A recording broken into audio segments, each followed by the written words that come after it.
All right, man. I tell you what, I'm excited, and ever so often,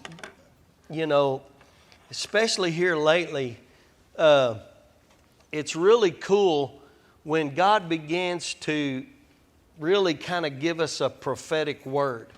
And last week we seen where Jonathan, it said, now the day came. And I'm telling you, it just rang out in my spirit. Now the day came. And it was amazing to me how God at times has to wake us up. And we're going to look at something, and because here's the thing, when giant killers are awakened, and that's the title of my message, Awakening the Giant Killers, is that when that day comes, procedures, rituals, listen, giant killers are outside the normal, comfortable, complacency realm, thinking. They're outside that realm. In Jonathan, we seen where him and his armor bearer, when that day came, Jonathan said, hey, battle belongs to the Lord. He can save by few or by many. It doesn't matter. He's making a statement. It doesn't matter because the battle belongs to the Lord. And so we're living in a day where that mentality is going to start being creeping up and stirring up on the inside of you to make a stand. And let me just tell you something. Giant killers, here's the deal. Here's the giants. Here's the giants we face. What's possessing your joy? What's possessing your peace? Come on. Your finances, your household. Listen, there's situations, there's circumstances, there's unforgiveness. See, there's bad doctrine. There's literally bad doctrine that is possessing. Come on.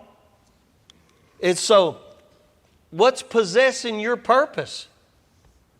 See, these are giants that we all face. And a giant is anything that is possessing what you should be. A giant is what's possessing what you should be possessing. Let me just say it that way. Look in 2 Corinthians chapter 4. And I'm going to read it first out of the New American Standard. Therefore, since we have this ministry, verse 1, as we receive mercy, we do not lose heart, but we have renounced the things hidden because of shame, not walking in craftiness or adulterating the word of God, but by the manifestation of truth, commending ourselves to every man's conscience in the sight of God. And even if our gospel is veiled, it is veiled to those who are perishing, in whose case the God of this world has blinded the minds of the unbelieving, that they might not see the light of the gospel of the glory of Christ, who is the image of God. Now, I want to read this to you out of the Message.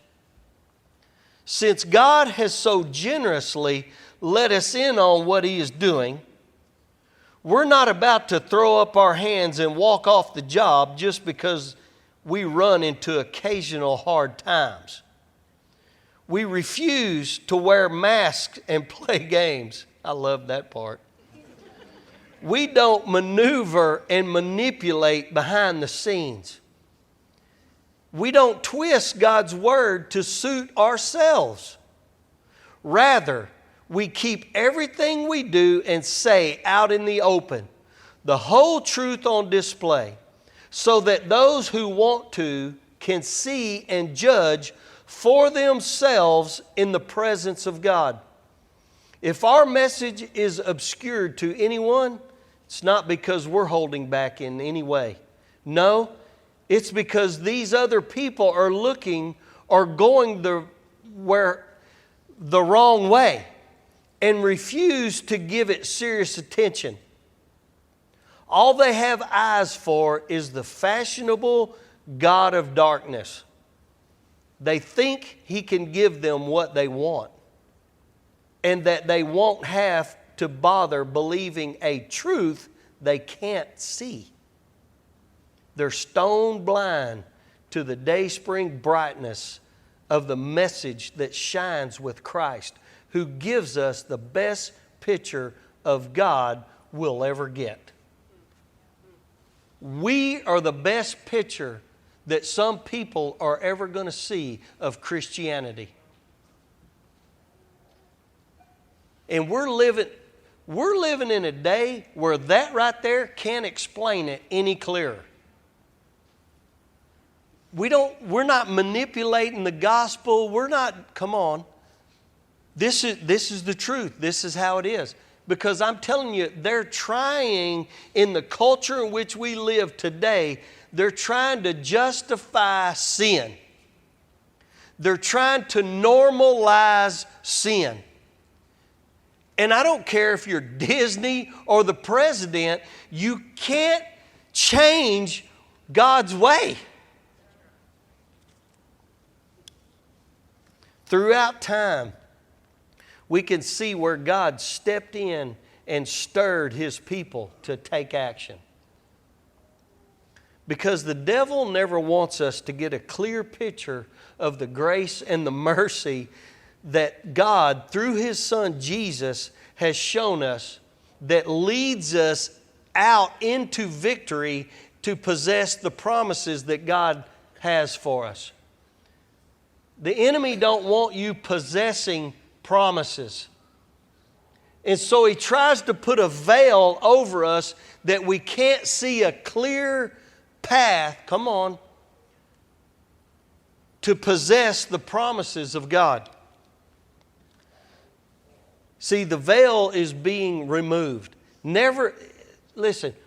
never seen a more distinct line being drawn of good and evil. It's been so veiled for so long, and we've been so busy going about our everyday routines and our rituals and our obligations, paying bills and buying cars. Come on, y'all hear what I'm saying? We've been so caught up in that life for so long, the enemy's just come in and started possessing our joy, our peace.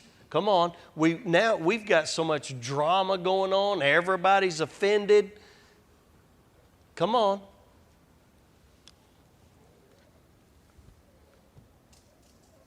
See, giant killers don't care if it's inconvenient or politically correct. Come on. We're going to live our life according to the Word of God.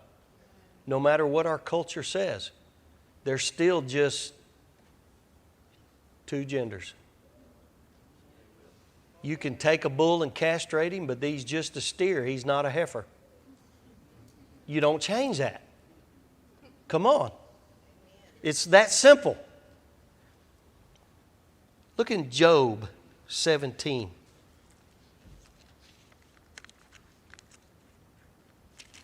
Oh my God, this is serious. We're going to Job.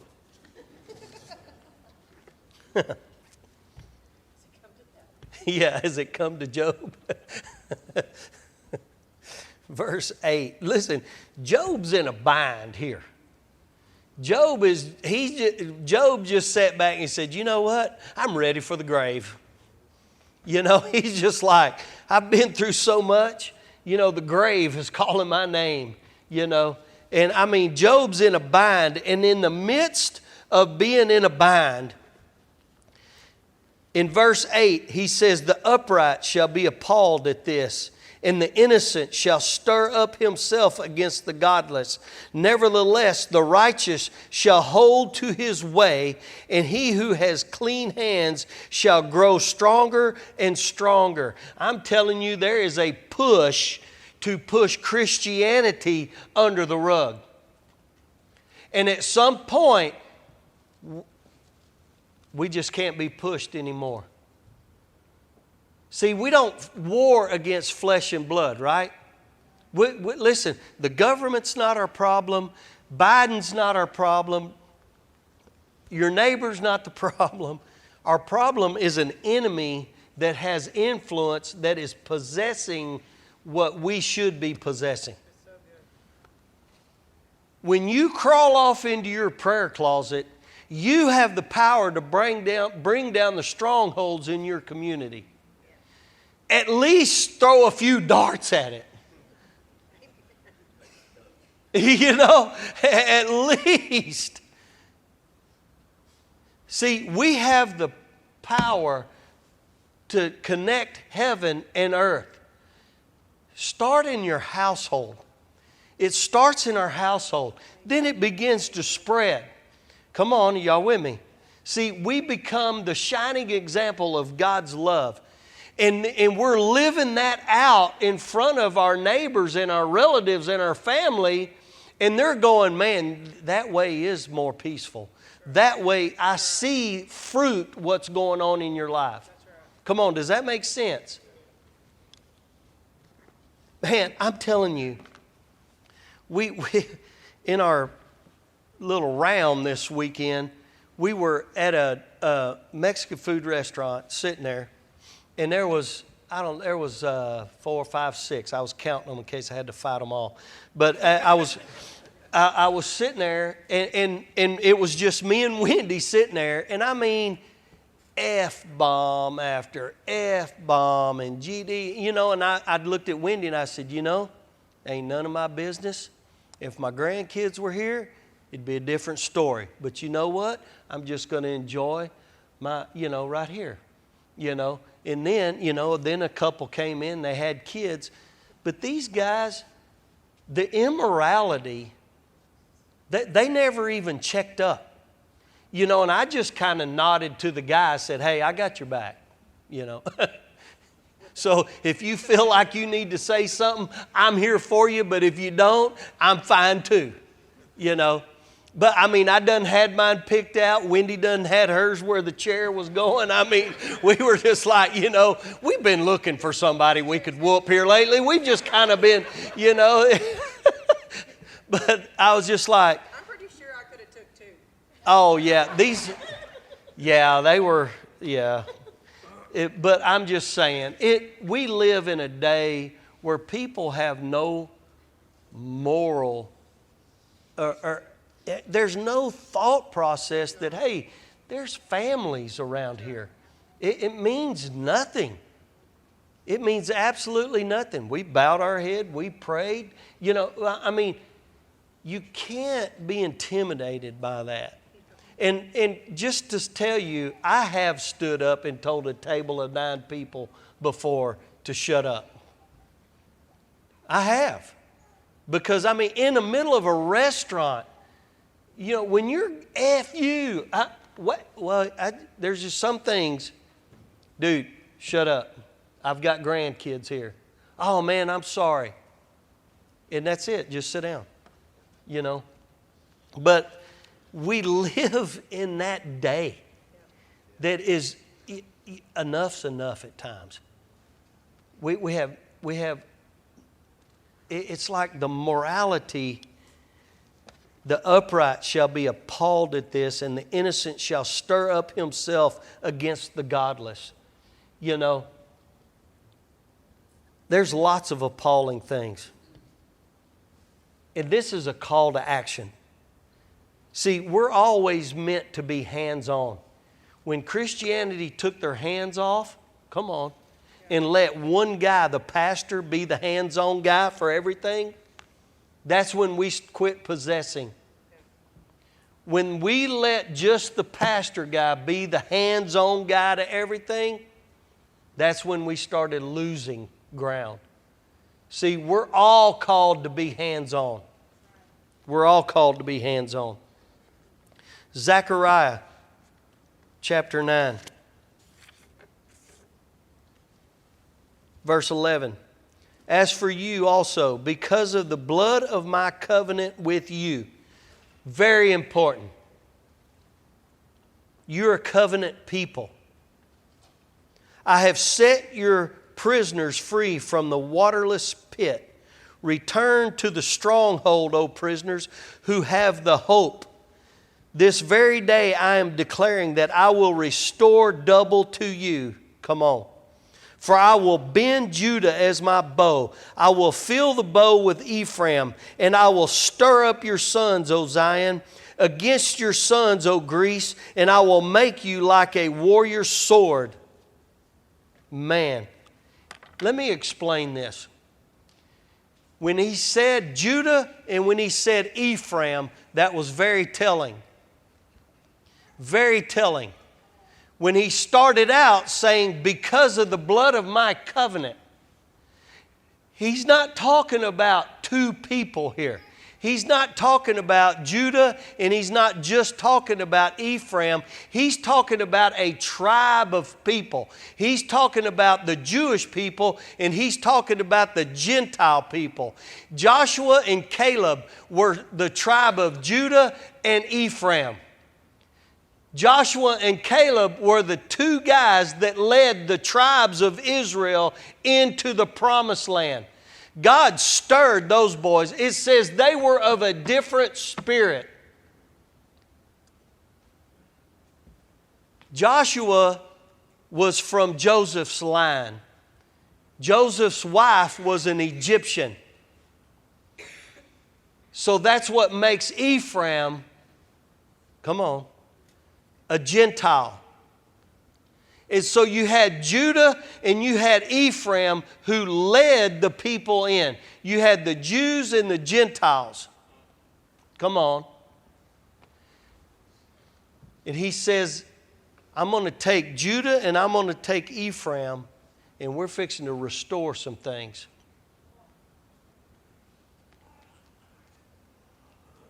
He's going to be very clear. Very clear. Listen, I'm taking Judah and Ephraim to possess what their fathers forfeited. Come on. Hear me. We've got religious leaders for the past 100 years that forfeited what we should be possessing. The devil shouldn't be possessing our government. It shouldn't be possessing our school system.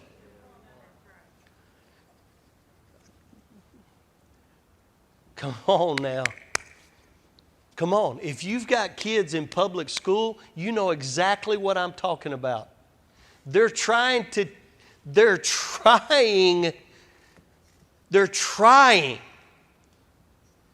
teach your kids what's ungodly. Our government is trying to tell us how to live and how to think. And no, not how to think, what to think. Our government's trying to tell us what to think. And at some point, if we don't stop and say, wait a minute, enough's enough. I don't care how many it is. The Lord He can save by few or He can save by many. But here's where I stand, and here's where I'm going to be. Here's where my family's going to be. We are going to stand for righteousness, and we're going to possess our land, and the enemy's not going to possess our land. I don't care what. Come on, are y'all hearing me?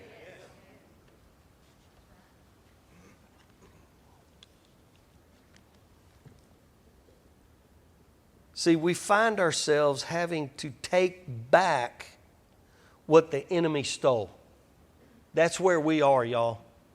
If you want to know where we're at prophetically, first of all, take your eyes off of just being raptured out of here. That's right. Take your eyes off of just the great escape. And start occupying and possessing now. Because God's wakening up giant killers today. Now is the day. Now is the time. And He's awakening us up to the fact that we haven't been occupying what we should be occupying. We've just sitting back waiting to go to heaven. Just say this prayer and we can all go to heaven. Come on, are y'all with me? 1 Samuel chapter 10. Listen, remember, we're not at war with flesh and blood. We're at war with the prince and power of the air. And he gets influence over people. Are y'all with me? Making them think that his way's better. Are y'all with me? And so how we combat that is prayer, making a stand. Here's what I'm going to tell you. God's calling you to a prayer closet. God's calling you to be an intercessor prayer. There's going to be a lot of things change all throughout your realm of influence because you're going to go to your closet and you're going to start praying. You're going to start declaring and speaking what you want to see. You may not see it right off the bat, but you start declaring it in that prayer closet. Here's what I want to see. God, listen, put a demand on God. Intercessor prayers put a demand on God. And He's not offended. No, Mama's an intercessor. He's not offended. He's waiting on you to pull and draw on Him. Man, that's a powerful word.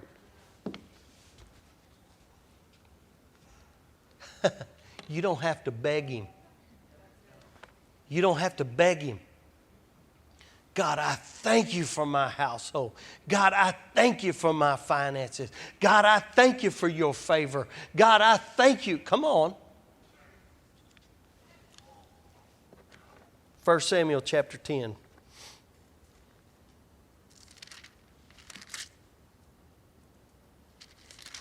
Probably help if I get there. Then Samuel took the flask of oil, poured it on his head, talking about Saul, kissed him, and said, "Has not the Lord anointed you a ruler over his inheritance?" Man, when you go from me today, then you will find 2 men close to Rachel's tomb in the territory of Benjamin at and they will say to you, "The donkeys which you went to look for have been found. Now behold, your father has ceased to be concerned about the donkeys and is anxious for you, saying, 'What shall I do about my son?'" Now, here's what you need to understand. God told Samuel to go and anoint Saul because the people wanted a king. And God is having to deal with 2 things here. God's having to deal with the fact that Saul and the people were walking in fear and doubt, worry, anxieties, because the Philistines were possessing God's covenant to His people. They got out of line. God had already gave His people this land. And now the Philistines have come in and they've got 5 cities in the promised land. And these 5 cities have formed a political a block. And the Philistines have learned metallurgy. And so they've got weapons.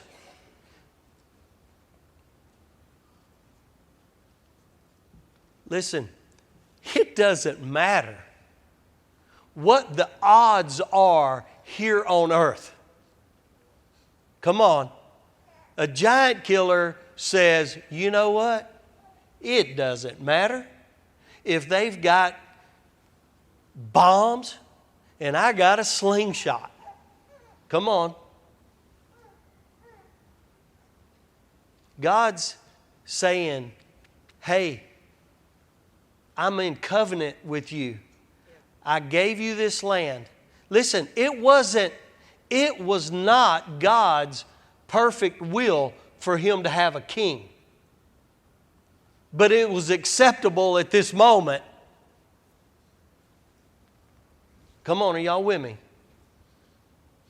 And so it says, Samuel took the flask of oil, poured it over his head, kissed him, said, has not the Lord anointed you a ruler over his inheritance? See, what Saul never could grasp is the fact that if he would have started occupying and correcting, if he would have started occupying and correcting and establishing God's covenant back, God would have established his kingdom. See, we're living in a day where some people are just not going to get this. They're not going to want to get it. And I'm not talking about worldly people. I'm talking about Christian people. They're just not going to understand. They're not going to see that a devil's trying to possess their peace, their joy. They're just going to keep living in doom and gloom. Come on, are y'all with me? Just waiting to go to heaven. Because quite frankly, they don't want to be involved. They don't want the demand put on them. They don't want to go to their prayer closet. They've accepted misery. Come on. They're not wanting to make an influence. They're not wanting to make an impact. They're not occupying. And that's where we find, listen, the tribe of Dan had already moved out and moved north further away from out of their inheritance. How many times has the enemy come in and set up camp and pushed us out? Come on, man. Are y'all with me? Listen, he was to set